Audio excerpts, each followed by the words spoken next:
What's going on, guys? I'm Aaron from PhoneDog.com, and just like cars, phones are replaced on a pretty regular basis as well, be it a new design, a new model, a combination of the both that's intended to replace an older model. It happens on a regular basis in the wireless industry, and such is the case with the Samsung Intercept from Sprint.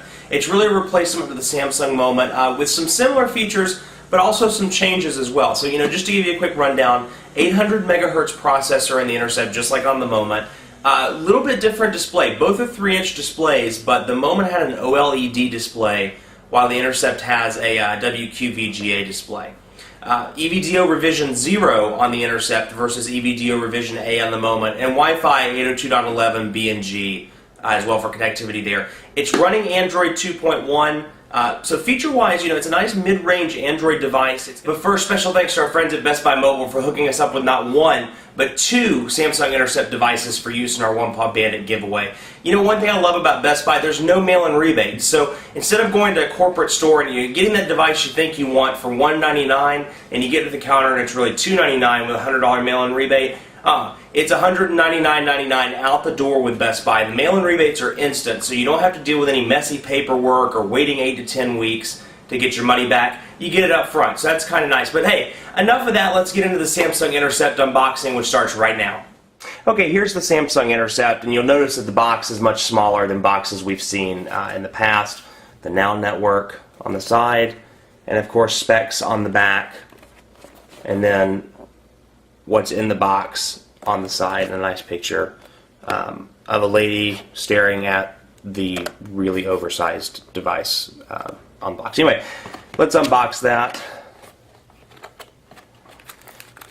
And one thing I'll tell you, this is a CDMA device, so the PR people had to activate this prior to sending it to us. So it's kind of a fake unboxing because the device is already activated, but they're kind enough to leave the stickers on and leave it package it back rather, so we get that nice sticker sound. So that's good. In the box, instruction manuals, battery, micro SD card. Micro SD card adapter. The micro SD card is inserted in the handset, so that's a nice little addition. USB cable, which doubles up as the charging cord for the AC adapter. You'll notice that it's a USB-based AC adapter, so the USB cable plugs in there, doubles as the charging cord. Okay, and you'll notice some design changes. I'm going to be comparing it primarily to the Moment, since this is the for all purposes, the replacement to the Moment. You'll notice that the design's a little bit more curved versus the Moment. It's not as boxy in the hand. It's a little bit smaller. It feels a little bit smaller, at least on the sides. I don't have the dimensions in front of me, so I'm not entirely sure, but it feels smaller in the hand, and you'll notice the chrome around the edges, micro USB port on top for charging, 3.5mm headphone jack, and camera shortcut button on the right. Volume rocker, micro SD card slot on the left side. Let's see how big the card is that comes in the box. It's probably 2 gigabytes. Yep, 2 gigabytes. Oops. There's that. And then a revised front. You'll notice that the bottom is much more curved than the Moment. Same optical trackpad. One single send-in dual button there, one big piece of plastic, I should say, with 2 buttons, and touch buttons on the bottom for the equivalent of a right-click, the menu button, home, back, and search. So it's powered on now, and let's play around with this sucker. You'll see, if you remember my videos of the Galaxy S series, you'll notice that the skin on the Intercept is very similar to what's on the Galaxy S line, and the Epic 4G on the Sprint side. So, very similar there, and it feels to be, a little bit thinner as well. Nice QWERTY keyboard, 4-row QWERTY keyboard.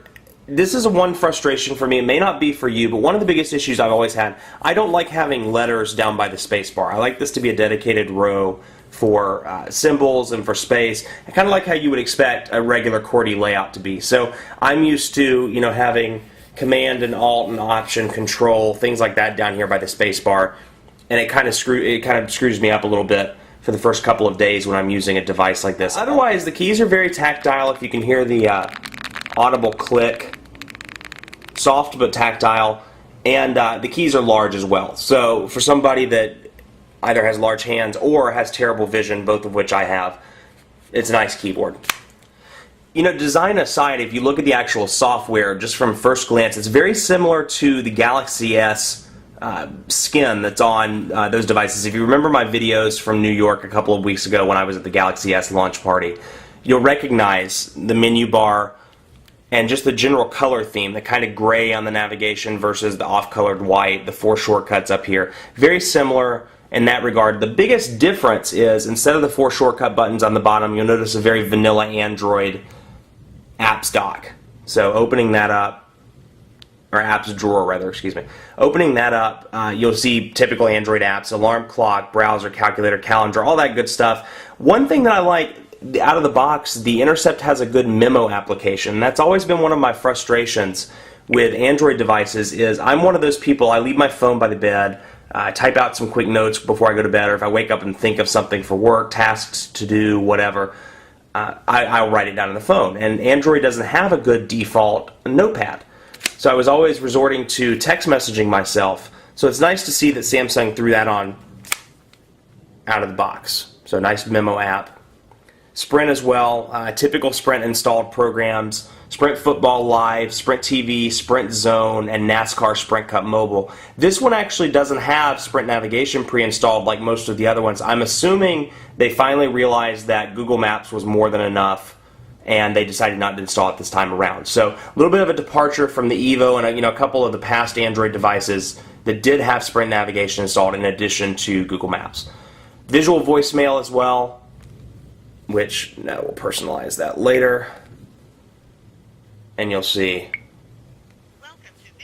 a little sample there as well. We'll throw it on speaker. See who left you messages, listen to them, and so a nice free feature, the visual voicemail on Sprint, in addition to Sprint TV and NASCAR, Sprint Cup Mobile, things like that that are all included in your price plan. So some nice benefits. So much more to come on the Samsung Intercept, a neat little mid-range device for Sprint. You can pick it up now for $99.99 after a $100 mail-in rebate at Sprint retail locations or online at sprint.com. We'll have more coverage as well, first impressions, dogfights, reviews, all that good stuff. For PhoneDog.com, I'm Aaron. Thanks for watching, and we'll see you soon.